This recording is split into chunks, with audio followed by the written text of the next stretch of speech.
నాగబాబుకు మంత్రి పదవికి గురించిన బ్రేకింగ్ న్యూస్ ఇది. నాగబాబును క్యాబినెట్లోకి తీసుకునే విషయం గురించి గతంలోనే టీడీపీ అధినేత చంద్రబాబు, జనసేనాని పవన్ కళ్యాణ్ ఇద్దరు కూడా ధృవీకరించారు. ఎమ్మెల్యే కోట ఎమ్మెల్సీ ఎన్నికల్లో నాగబాబును ఎమ్మెల్సీగా తీసుకొని మండలికి పంపించి ఆ తర్వాత క్యాబినెట్లోకి తీసుకుంటామని చెప్పారు. ఇప్పుడు మార్చి 20వ తారీఖున ఎమ్మెల్యే కోట ఎమ్మెల్సీ ఎన్నికలు జరగబోతున్నాయి. మార్చి 10వ తారీఖున నామినేషన్స్ ప్రక్రియ ఉంది. నామినేషన్స్కు 10వ తారీఖు ఆఖరి తేదీ. ఈ నేపథ్యంలో నాగబాబును ఎమ్మెల్సీగా పంపించడానికి కావలసిన ఏర్పాట్లు చేస్తున్నట్టుగా తెలుస్తోంది. జనసేన అభ్యర్థిగా నాగబాబు పోటీ చేస్తున్నారు. ఆంధ్రప్రదేశ్లో ఎమ్మెల్యే కోట ఎమ్మెల్సీ ఎన్నికలు జరుగుతున్నాయి.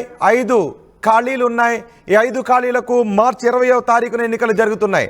నాగబాబు పేరును పవన్ కళ్యాణ్ ఖరారు చేశారు. ఎమ్మెల్సీ అభ్యర్థిగా నామినేషన్ వేయాలి అని నాగబాబుకు సమాచారం ఇచ్చారు పవన్ కళ్యాణ్. నామినేషన్కు అవసరమైన పత్రాలు కూడా సిద్ధం చేయాలి అని ఆదేశాలు జారీ చేశారు. పార్టీ కార్యాలయంలో ఈ ఆదేశాలు జారీ చేశారు పవన్ కళ్యాణ్. ప్రస్తుతం జనసేన రాష్ట్ర ప్రధాన కార్యదర్శిగా ఉన్నారు నాగబాబు. రేపు 20వ తారీఖున ఎమ్మెల్సీగా ఎన్నికైన తరువాత ఏప్రిల్లో నాగబాబు మంత్రిగా ప్రమాణ స్వీకారం చేసే అవకాశం కనిపిస్తోంది. మా ప్రతినిధి కృష్ణమోహన్ ఉన్నారు పూర్తి సమాచారం అందించడానికి. కృష్ణమోహన్, పవన్ కళ్యాణ్ ఆదేశాలతో నామినేషన్ పత్రాలను సిద్ధం చేస్తున్నారా? ఎటువంటి ఏర్పాట్లు జరుగుతున్నాయి? ఎస్ రోహిత్, మొత్తం మీద నాగబాబు మంత్రి పదవిలోకి రాబోతున్నారు. మేలో ఆయన ఏప్రిల్లో కావచ్చు, లేకపోతే మేలో కావచ్చు. ఎప్పుడైతే నెక్స్ట్ వెంటనే ఎమ్మెల్సీగా ఆయన క్లియర్ అయిన వెంటనే మంత్రిగా కూడా ఆయన బాధ్యతలు చేపట్టబోతున్నారు. బేసిక్గా ఒకటి చాలా క్లియరెన్స్, నిన్నటి నుంచి కూడా కొంత నాగబాబుని డ్రాప్ చేస్తున్నారు, లేదు కార్పొరేషన్ పదవి ఇస్తారని కొంత లీకులు ఇచ్చిన పరిస్థితి మనం చూసాం. అయినప్పటికీ కూడా ఆర్టీవీ క్లియర్గా మొదటి నుంచి చెప్తూనే ఉంది, నాగబాబుకు సంబంధించి ఎమ్మెల్సీ విషయంలో డెఫినెట్గా ఆయనే రాబోతున్నారు, ఆయనకే ఆదేశాలు రాబోతున్నాయి. దాన్ని ధృవీకరిస్తూ పవన్ కళ్యాణ్ ఈరోజు పార్టీ కూడా ఒక ప్రకటన కూడా ఇచ్చింది. నామినేషన్కి సంబంధించి పత్రాలన్నీ కూడా రెడీ చేసుకోమని చెప్పి నాగబాబుకు సూచించారు. నాగబాబుకి అప్పటికే నిన్నటికే పత్రాలన్నీ కూడా రెడీ చేసి ఉంచిన పరిస్థితి అయితే ఉంది. రేపు 10వ తారీఖు నామినేషన్లు చివరి తేదీ కాబట్టి 10వ తారీఖు లోపల నామినేషన్లు వేసే ప్రక్రియ ముగుస్తుంది. 20వ తారీఖున ఎమ్మెల్యేలు ఎమ్మెల్సీని ఎన్నుకునే ప్రక్రియ జరుగుతుంది. ఆ రోజు పూర్తయిన తర్వాత మార్చిలో ఎమ్మెల్సీగా అవుతారు. మండలిలోకి అడుగుపెట్టిన తర్వాత వెంటనే ఆయన మంత్రి పదవిగా కూడా తీసుకునే ఛాన్సెస్ అయితే చాలా స్పష్టంగా ఉన్నాయి.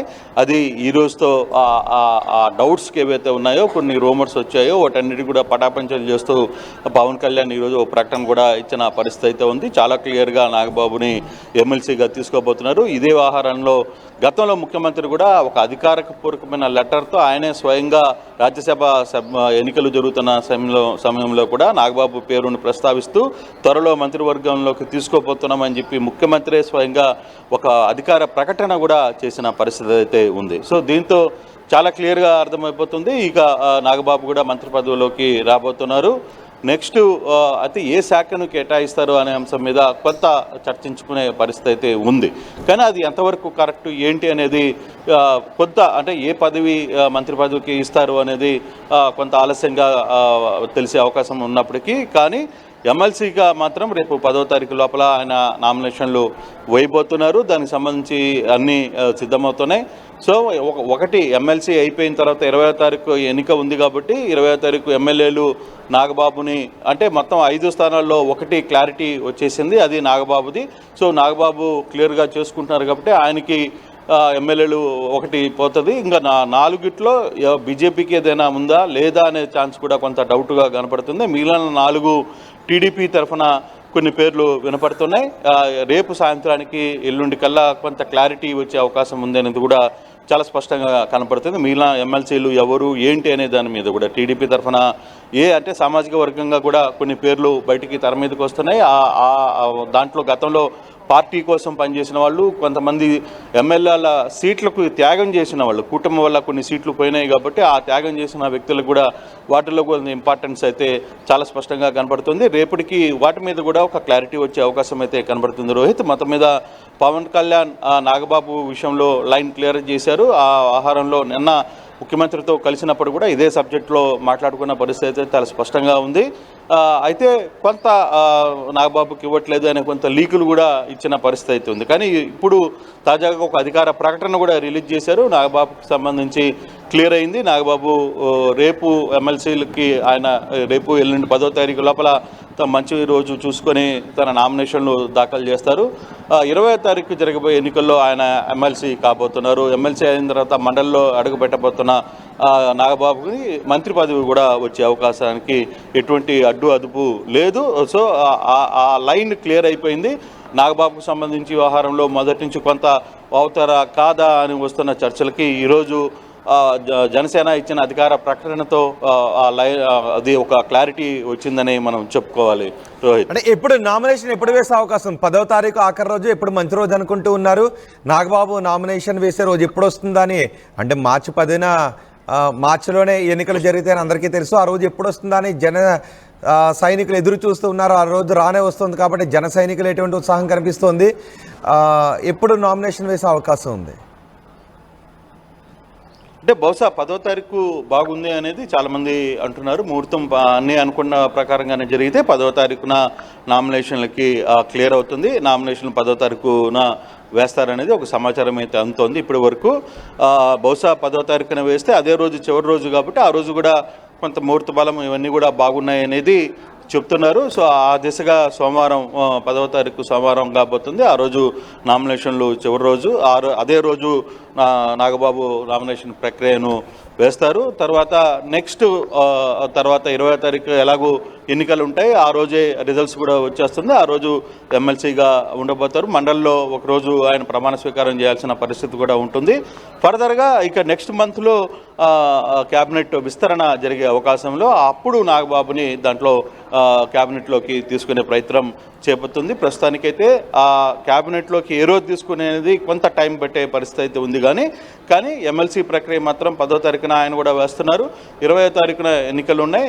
20వ తారీఖున రిజల్ట్స్ కూడా అదే రోజు రిజల్ట్స్ కూడా వచ్చేస్తాయి. కాబట్టి మండలిలోకి అడుగుపెట్టిన తర్వాతనే ఆయనకి మంత్రిగా కూడా అవకాశం ఉండే అవకాశం అయితే చాలా స్పష్టంగా కనపడుతుంది. మంత్రిగా ఎప్పుడు ప్రమాణ స్వీకారం చేస్తారనేది కొంత సమయం ఉంది. దాని మీద ఇంకా కొంత చర్చకి రాలేదు. ఆ చర్చ మరి 2-3 రోజుల్లో దానికి సంబంధించి కూడా ఒక క్లారిటీ వచ్చే అవకాశం అయితే చాలా స్పష్టంగా కనపడుతుంది. రోహిత్, రాయుడు కృష్ణమోహన్ నాగబాబుకు ఎమ్మెల్సీ ఖరారవుతోంది. ఎమ్మెల్యే కోటాలో ఎమ్మెల్సీగా నాగబాబును పంపిస్తున్నారు. శాసనసభ్యుల కోటాలో జరిగే ఎమ్మెల్సీ ఎన్నికల్లో నాగబాబు నామినేషన్ వేయటానికి ఏర్పాట్లు జరుగుతున్నాయి. జనసేన అభ్యర్థిగా నాగబాబు పోటీలోకి దిగుతున్నారు. నాగబాబు పేరును పవన్ కళ్యాణ్ ఖరారు చేశారు. ఎమ్మెల్సీ అభ్యర్థిగా నామినేషన్ వేయాలి అని నాగబాబుకు సమాచారం అందించారు పవన్ కళ్యాణ్. నామినేషన్కు అవసరమైన పత్రాలు సిద్ధం చేయాలని పార్టీ కార్యాలయాన్ని పవన్ కళ్యాణ్ ఆదేశాలు జారీ చేశారు. ప్రస్తుతం జనసేన రాష్ట్ర ప్రధాన కార్యదర్శిగా నాగబాబు ఉన్నారు. ఇక నాగబాబు రేపు 20వ తారీఖు తర్వాత ఎమ్మెల్సీగా మారబోతున్నారు. ఆ తర్వాత క్యాబినెట్లోకి తీసుకుంటారు. నాగబాబును క్యాబినెట్లోకి తీసుకునే విషయం గురించి పవన్ కళ్యాణ్ ధృవీకరించారు, చంద్రబాబు కూడా ధృవీకరించారు.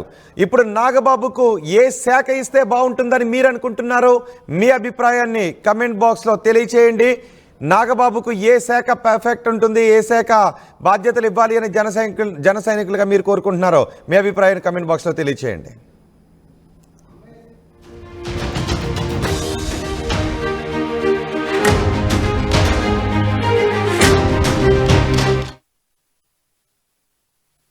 RTV యాప్ వార్తల్ని క్షణాల్లో చదివే అవకాశం ఉంటుంది. ఒక న్యూస్ పేపర్, ఒక టెలివిజన్ ఛానల్ మీ చేతుల్లో ఎప్పుడూ ఉంటాయి.